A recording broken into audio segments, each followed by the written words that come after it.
Hello hi అండి, welcome to my channel Telangana తెలుగింటి blogs. ఈరోజు మన ఛానల్లో కొరమీను చేపల పులుసు ఉండబోతున్నాను. దీనికోసం నేను 2 kgs కొరమీను చేపలను తీసుకున్నాను.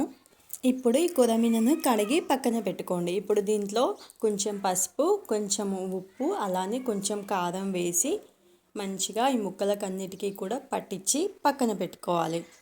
ఇది చేయడం చాలా ఈజీ అండి. టేస్ట్ కూడా చాలా అంటే చాలా బాగుంటుంది. హెల్త్కి కూడా చాలా మంచిది అండి. ఇలా పట్టించడం వల్ల ముక్క టేస్ట్ బాగుంటుంది. అలాగనే నీచు వాసన అనేది కూడా ఎక్కువ రాదు అండి. ఈ విధంగా కలిపి కాసేపు పక్కన పెట్టుకోవాలి. ఇప్పుడు మనం మసాలాని రెడీ చేసుకుందాం. దీనికోసం ఉల్లిగడ్డని కాల్చి గ్రైండ్ చేసుకోవాలి, లేదా ఈ విధంగా కట్ చేసుకొని పెంకపై వేపుకోవాలండి. ఇలా వేపుకున్న దాన్ని స్మూత్గా గ్రైండ్ చేసుకోవాలి. చూసారుగా, ఈ విధంగా కాల్చుకోవాలి. ఇలా కాల్చుకోవడం వల్ల చేపల పులుసు టేస్ట్ బాగుంటుంది అండి. ఇప్పుడు కొంచెం చింతపండుని కూడా కడిగి నానబెట్టుకోవాలి. చేపల పులుసు పుల్లగా ఉంటేనే బాగుంటుంది అండి. నేను కొంచెం ఎక్కువనే నానబెట్టుకుంటున్నాను. అలానే ఇప్పుడు స్టవ్ పై ప్యాన్ పెట్టుకొని 2 టేబుల్ స్పూన్స్ ధనియాలు, అలానే 1 స్పూన్ జీలకర్ర, 1 స్పూన్ మెంతులు వేపుకోవాలి. బాగా వేగనివ్వకండి, కొంచెం వేగితే చాలు. లాస్ట్లో 1 స్పూన్ గసగసాలు వేయాలండి. లాస్ట్లో ఎందుకు వేస్తున్నామంటే గసగసాలు తొందరగా వేగిపోతాయి కాబట్టి లాస్ట్లో వేస్తున్నామండి.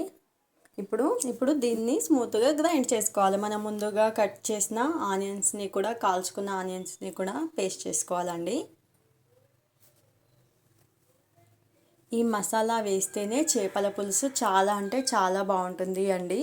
3-4 డేస్ అయినా నిల్వ ఉంటుంది. ఈ విధంగా ఈ మిశ్రమాన్ని అంతా కూడా గ్రైండ్ చేసుకొని పక్కన పెట్టుకోవాలి. మీరు డైరెక్ట్గా కట్ చేసినా వేసినా సరే అండి, కట్ చేసి వేసినా సరేనండి. నేనైతే పేస్ట్ చేసి వేస్తున్నా, ఎందుకంటే గ్రేవీ బాగుంటుంది ఇలా పేస్ట్ చేయడం వల్ల. అంటే చేపల పులుసు చిక్కగా ఉంటుంది అండి, పల్చగా ఉండకుండా. ఇప్పుడు స్టవ్ పై ఒక బౌల్ పెట్టుకొని రుచికి సరిపడు ఆయిల్ వేసుకోవాలి. కొంచెం ఆయిల్ ఎక్కువ ఉంటేనే చేపల పులుసు బాగుంటుంది అండి. ఇప్పుడు ఈ ఆయిల్ వేడయ్యాక కొంచెం జీలకర్ర వేసుకోవాలండి. కొంచెమే వేసుకోవాలి. మనం ఆల్రెడీ పేస్ట్ చేసి పెట్టుకున్నాం కదా, గ్రైండ్ చేసి పెట్టుకున్నాం కదా, దాంట్లో వేసాం కదా ఆల్రెడీ. ఇప్పుడు మనము పేస్ట్ చేసి రెడీ పెట్టుకున్న ఆనియన్ పేస్ట్ని దీంట్లో వేసుకొని కలుపుకోవాలి. ఇది గోల్డెన్ బ్రౌన్ కలర్కి వచ్చే విధంగా చూసుకోవాలి. ఇప్పుడు కొంచెం కరివేపాకు వేసుకోవాలండి. నేను అప్పుడే దంచి పెట్టిన వెల్లుల్లిని కూడా వేస్తున్నాను అండి. అలానే కొంచెము అల్లం వెల్లుల్లి పేస్ట్ కూడా వేసుకోవాలి. ఇది వేయడం వల్ల టేస్ట్ బాగుంటుంది అండి. దేంట్లో కానీ మనం ఏ రెసిపీ చేసినా కానీ అల్లం వెల్లుల్లి వేసుకుంటేనే టేస్ట్ బాగుంటుంది. అలానే రుచికి సరిపడు కారం పొడి వేస్తున్నాను. నేను 3 స్పూన్స్ అలా వేస్తున్నానండి. అలానే రుచికి సరిపడు ఉప్పు కూడా వేసుకోవాలి.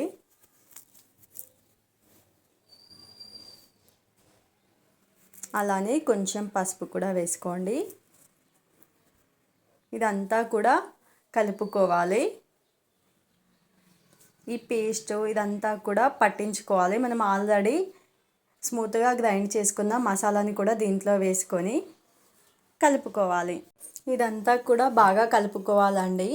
ఇలా కలుపుకొని కాసేపు పక్కన పెట్టుకోండి. ఆయిల్ కొంచెం పైకి తేలాక మనం ఆల్రెడీ చింతపండు పులుసు పక్కన పెట్టుకున్నాం కదండి, దాన్ని దీంట్లో వేసుకోవాలి. ఇలా కొంచెం కొంచెం పోసుకుంటూ కలుపుకోవాలండి. అప్పుడే చిక్కగా ఉంటుంది. మనము అడగంటనివ్వద్దు. ఈ పేస్ట్ని కూడా లో ఫ్లేమ్లో పెట్టుకుంటే బెటర్ అండి. అలానే కొన్ని వాటర్ కూడా యాడ్ చేసుకోవాలండి. మూత పెట్టుకొని దీన్ని మసలనివ్వాలండి. ఎంత బాగా మసిలితే అంత బాగా ఉంటుంది టేస్ట్. ఇది బాగా మసిలేటప్పుడే మనము ఆల్రెడీ పక్కన పెట్టుకున్న చేప ముక్కల్ని దీంట్లో వేసుకోవాలి. ఇప్పుడు ఈ చేప ముక్కల్ని ఒకటే దగ్గర వేయకుండా కొంచెం వేరువేరుగా వేసుకోవాలండి. ఇలా వేయడం వల్ల మనము కలపడం కూడా ఈజీ అవుతుంది, ముక్క కూడా విడిపోకుండా ఉంటుంది అండి. ఈ పులుసు బాగా మరిగేటప్పుడే ఈ చేప ముక్కల్ని వేసుకోవాలండి. ఈ విధంగా విడివిడిగా వేసుకోవాలి. మనము ఎప్పుడు చేపల పులుసు చేసినా కొంచెం వెడల్పాటి గిన్నెను తీసుకోవాలండి. ఎలా అంటే చేప ముక్కలు అన్నీ కూడా పట్టే విధంగా తీసుకోవాలి. మనము స్పూన్ కూడా పెట్టద్దు అండి. స్పూన్ పెట్టడం వల్ల ముక్క తొందరగా విరిగిపోతుంది. ఇక చూసారుగా ఈ విధంగా కలుపుకోవాలి. నేను స్పూన్ ఏం పెట్టట్లేదు అండి. ఇలా 10 మినిట్స్ అలా స్టవ్ పై ఉంచేసుకొని దించేసుకోవాలి. అంతేనండి, చాలా ఈజీగా టేస్టీగా నా స్టైల్లో కొరమీను పులుసు రెడీ అయిపోయింది. ఈ రెసిపీ నచ్చితే లైక్ చేయండి, కామెంట్ చేయండి, షేర్ చేయండి. మీరు కూడా ఇంట్లో ట్రై చేసి ఎలా ఉందో చెప్పండి. Please subscribe my channel. Thanks for watching. ముక్క కూడా చాలా మెత్తగా ఉడికింది. టేస్ట్ అయితే చాలా బాగుంది అండి.